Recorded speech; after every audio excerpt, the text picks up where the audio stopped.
بسم الله الرحمن الرحیم. یو ورور پوښتنه کړې ده، وایي که چیرې د یو چا میرمن حملداره وي، اولاد یا ماشوم په نس کې ولري، همبستري یا جماع کول ورسره جایز دي، او که جایز وي تر څه وخته ورسره جایز دي؟ د دغه ورور د پوښتنې په جواب کې باید ووایم چې د خپلې میرمنې سره یوازې د حیض په حالت کې منع د جماعو راغلې ده.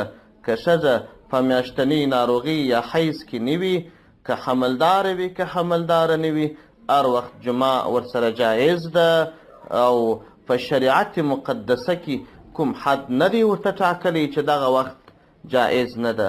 لهذا د حاملې ښځې سره تر هره وخته تر څو چې عملی نقصانات رامنځته کیږي یا د جماع قدرت د لاسه ورکول کیږي، تر هغه وخته پورې شرعي ممانعت پکښې نشته. او که د مصلحت پر بنیاد یو څوک منع کړي، هغه بېله خبره ده.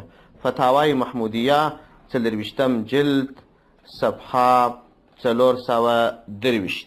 والسلام علیکم ورحمة الله وبرکاته.